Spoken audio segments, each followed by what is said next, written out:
Excellency President Ivanov, Excellencies, former Head of States, Director General Mark Donfried, Member of Parliament, it's a pleasure to be here today.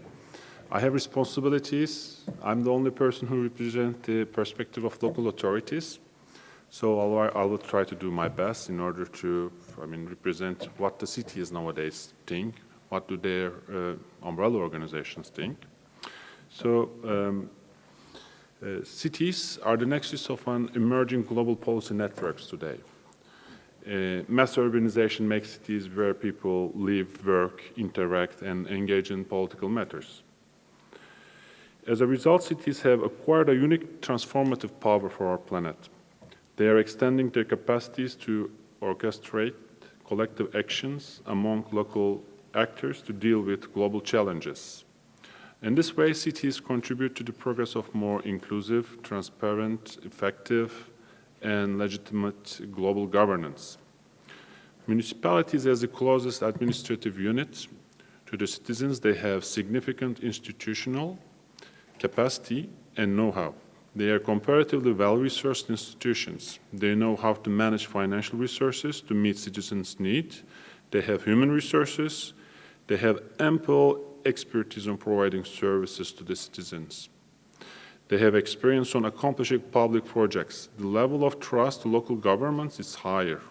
Mayor and municipal assemblies are elected directly by the citizens, which give them the most precious legitimacy to lead and represent their communities. In the fight against global challenges, decisions are taken at the intergovernmental or the national level, but cities are the ones implementing them on the ground. Whether it is on climate, biodiversity, migration, etc., they are the implementing authority of all SDGs. As cities dealing with challenges at the front line, we see several intermediate layers of informal governance coming into play.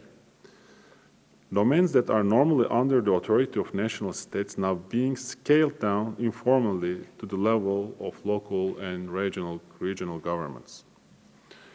This doesn't mean that we need to throw away modern nation states that we made collectively out of so many struggles and wars, but we need to adapt the existing conditions by making new laws and regulations which empower cities. Therefore, it will be essential that states and international organizations reformulate the institutions of global governance by recognizing the merits of cities. In fact, this institutionalization is already happening. We are witnessing an evolution of rules, norms, and values that are reshaping the existing system of interactions and behavior. For example, the number of international city organizations raised over 200 in the last decade. This number was around 40, 45 in the 1980s. These cities network ranging from UCLG to ICLEI, Arlem, C40, and many more innovate on global challenges like climate actions, gender equality, migration, health, and security. Multilateralism is vital in helping our cities become resilient, inclusive, and sustainable.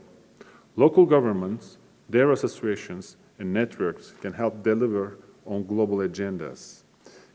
Of course, if they are given a role and are included in the tailored multilateral mechanisms. Recently, we saw a step forward on the inclusions of cities in our global governance system. March 2023, a report on United Habitat titled A Sustainable Urban Future Through Inclusive and Effective Multilateralism powerfully stated that local actions is indispensable for global progress. Inclusive multilateralism would ensure our cities reach their full potential. Multilateralism must support cities to take large-scale actions on climate, advance access of affordable housing, and deliver the local initiatives needed to make SDGs a reality. In response, cities must support the multilateralism both locally and globally. To protect and promote inclusive multilateralism, there is a critical concept. We need strong democracy. But unfortunately, as expressed several times in this panel as well, we see that democracy becoming more fragile. Disinformation is a common tool to shape domestic and international opinion nowadays. Unfortunately, humans have weaknesses in decision-making. We tend to think we make our decision rationally, but in reality, we are deeply affected by our emotion, personality, prejudices, and biases. Furthermore, Nobel Prize laureate Daniel Kahneman scientifically documented systematic errors in thinking of ordinary people. We have errors in designs of machinery of cognition. This makes us very vulnerable against unethical usage of technologies. Our lives are increasingly migrating to digital environments.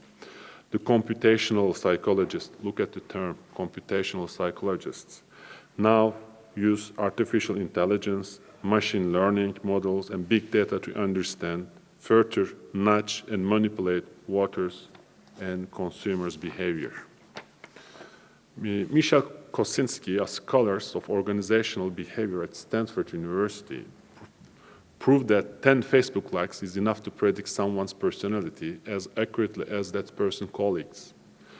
At 300 likes, algorithms can predict your future behavior with more accuracy than your spouse. These are very difficult challenges. Despite all these challenges, is democracy resilient enough? This is the questions which come to my mind. We need democratic innovations and transform our democracy from its current fragility to a robustness. In the face of these challenges, cities, with their agility, have the capacity to play a role for most needed transformation. In this context, city diplomacy and culture diplomacy have a crucial capacity in pushing the global agenda forward. The city diplomacy is the practices of increasing the connectivity of your city with the rest of the world. These connections increases the social, cultural, economic, and technical interactions between people of your city and the people of the world. These interactions lead the cities into prosperity and better quality of life. Based on this understanding, we work hard to link Izmir, my hometown, its people, and its ecosystem to global value chains and global cooperation networks. Izmir is a city of 4.5 million people, and it has 8,500 years of history. It has been home to many civilizations. The history of Izmir shows us how values of multilateralism, collaboration, consultation, inclusions, and solidarity could lead us to prosperity in its smaller scale. Historically, multi-ethnic, religiously diverse, and multilingual periods of the city has offered more opportunity and prosperity to its people. In this respect, Mayor Soyer dedicates important time and energy to city-level international cooperation. After his elections in 2019, Mayor Soyer immediately sent letters to mayors from all around Mediterranean to invite them for closer cooperations with Izmir. Since then, he took steps bringing Izmir to the center of international networks and initiatives. We assumed impactful international role, such as being a bureau member at the Congress in the Council of Europe. He is the Global Executive Committee member of ICLEI. He also has active contributions in organizations such as UCLG, Chittaslow, United Nations Food System Summit Championships Network, ARLEM, and many others. 2 years ago, Izmir became a permanent member of Urban 20, which is the engagement group of G20. All those roles gives him representation power for the local governments. As a result of our international commitment, Izmir was awarded the 2022 European Prize by the Parliamentary Assembly of Council of Europe as the most active city promoting European values and ideals. Another contribution to multilateralism. When it comes to cultural diplomacy, it is an integral part of international cooperation's effort.